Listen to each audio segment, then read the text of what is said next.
Bonjour à tous, bienvenue à Marcy-l'Étoile. Marcy-l'Étoile aujourd'hui a reçu deux personnalités importantes puisqu'il s'agissait de notre député de circonscription, Thomas Gasilou, accompagné de la députée européenne, Madame Trier-Lenoir. Alors le quotidien d'une députée européenne, c'est d'abord d'être beaucoup à Bruxelles où on travaille et à Strasbourg où on vote. Ça consiste surtout à écouter la voix des citoyens quand on revient sur sa large circonscription, puisque la circonscription c'est la France. Ça consiste à écouter et à entendre les requêtes et parfois les doléances, et puis à les porter au niveau du Parlement européen qui est chargé de contribuer à faire les lois européennes. Bonjour, nous sommes à la Maison des Européens de Lyon, qui est Centre Europe Direct Lyon Métropole. C'est une association pour le civisme européen et notre cœur de métier, c'est de travailler pour les publics, pour une sensibilisation à la citoyenneté européenne et être un point local de l'Europe au niveau de Lyon et de l'aire métropolitaine au plus large.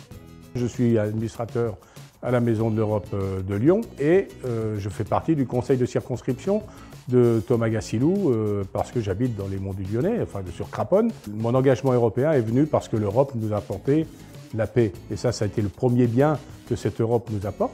Alors nous sommes un guichet unique, c'est-à-dire que toutes vos questions sont prises ici et ensuite on va chercher quel est le bon outil, quel est le bon interlocuteur pour pouvoir aller au plus loin, pour répondre à votre question ou pour aller plus loin dans votre projet ou pour développer un projet. L'idée, c'est que les citoyens ne restent jamais sans une réponse sur l'Europe. La Maison des Européens nous apporte beaucoup de choses au niveau support. Par exemple, cette documentation, on a une multitude de documentations que nous pouvons trouver, que chaque citoyen peut trouver ici, rue du Guesclin. Et ensuite, nous développons tout un tas d'actions pour se rapprocher du citoyen, pour faire connaître l'Europe aux citoyens. 2022, année européenne de la jeunesse. S'il y a bien une chose qui est importante, c'est la mobilité. C'est souvent le déclencheur de la citoyenneté européenne. Comment est-ce qu'on apprivoise, comment est-ce qu'on appréhende, on se sent européen aussi, c'est quand on part à l'étranger et quand on rencontre nos voisins. Et pour ça, il y a tout un ensemble de dispositifs. Il y en a pour tout le monde. Bref, nous sommes vraiment à disposition de toutes les demandes qui peuvent venir de la part des citoyens. Aujourd'hui, vous passez les frontières avec des euros dans votre poche, on ne s'arrête même plus à la frontière, c'est la libre circulation. Chaque citoyen ne s'imagine pas ce que l'Europe a comme implication dans sa vie quotidienne, que chacun soit conscient qu'il est européen. Alors j'ai exercé le métier de cancérologue pendant une trentaine d'années, d'ailleurs je l'exerce toujours une petite journée par semaine. J'ai eu l'occasion de voir les progrès qu'on a faits, aussi bien sur le plan des diagnostics que des traitements, mais j'ai eu aussi l'occasion de voir qu'il reste des sujets compliqués, qui sont compliqués dans notre pays, la France, et par mes contacts internationaux, j'ai aussi vu qu'il y a des inégalités d'un pays à l'autre de l'Union européenne qui sont considérables et qu'on a tous intérêt à se mettre ensemble, en particulier sur la recherche.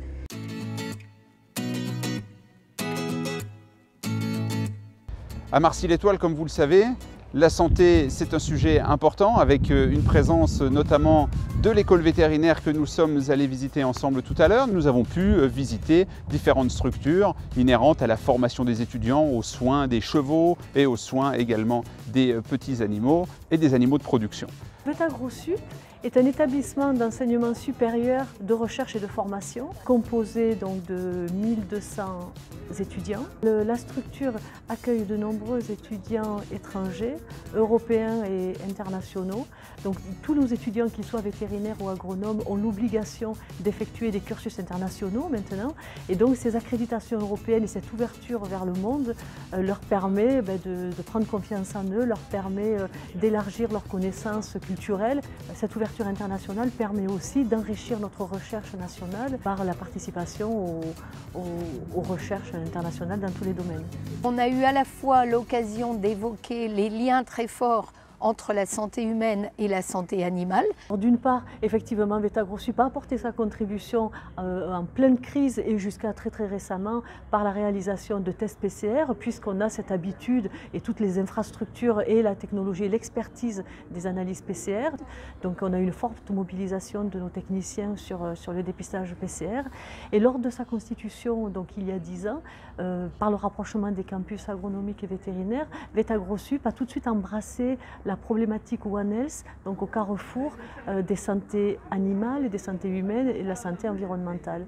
Nos enseignants-chercheurs participent à des équipes mixtes de recherche qui comprennent donc des vétérinaires, des médecins. J'ai été particulièrement intéressée de voir les liens qui existent entre les chercheurs des deux horizons. Le Covid nous a démontré, s'il le fallait encore, la forte interaction entre toutes les santé et le passage très facile des agents pathogènes d'une espèce à l'autre, qu'elle soit animale ou humaine. Et puis la crise Covid-19 nous a montré que quand on est ensemble pour négocier des vaccins et pour organiser la vaccination des Européens, on est beaucoup plus efficace et beaucoup mieux armé pour les problèmes de santé.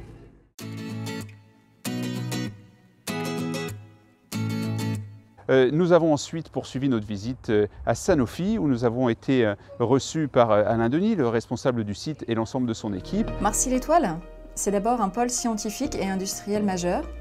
100 ans d'expérience au service de la santé publique. C'est l'un des rares sites. Nous sommes passés à une étape plus recherche et production de médicaments en visitant le site des laboratoires Sanofi qui est également implanté à Marcy-l'Étoile. Le site de Marcy-l'Étoile aujourd'hui, c'est un site de production et de recherche et développement dans le domaine des vaccins pour le compte de Sanofi. Le plus gros qu'il existe en France, regroupant ces deux domaines.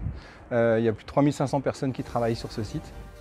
Nous avons pu voir comment un vaccin est préparé et comment, dans l'avenir, on pourra améliorer davantage la qualité et l'efficacité des vaccins et la puissance de production pour, là encore, ne plus être dépendant des pays lointains, mais d'être, au niveau de la France et de l'Union européenne, souverains pour nos médicaments. Des discussions ont pu avoir lieu sur comment l'État, les parlementaires, par la loi, pouvaient aussi accompagner les industriels dans les besoins en développement et aussi sur les thématiques du futur, et notamment la résilience nationale.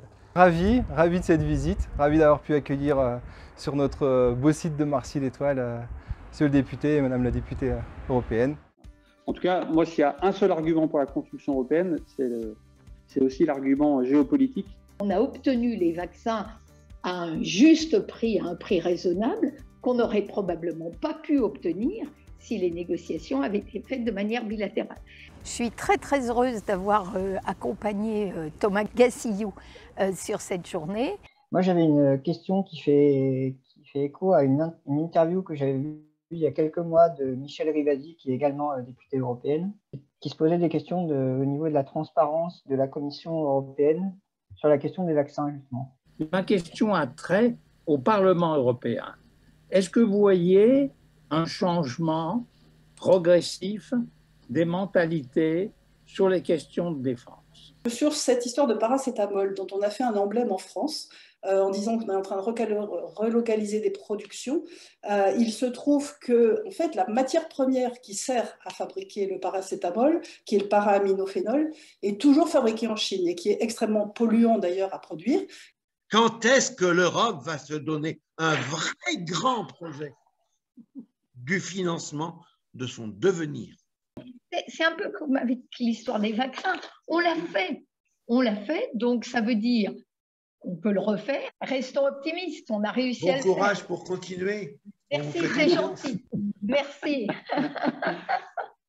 Une très belle journée avec Thomas Gassillou.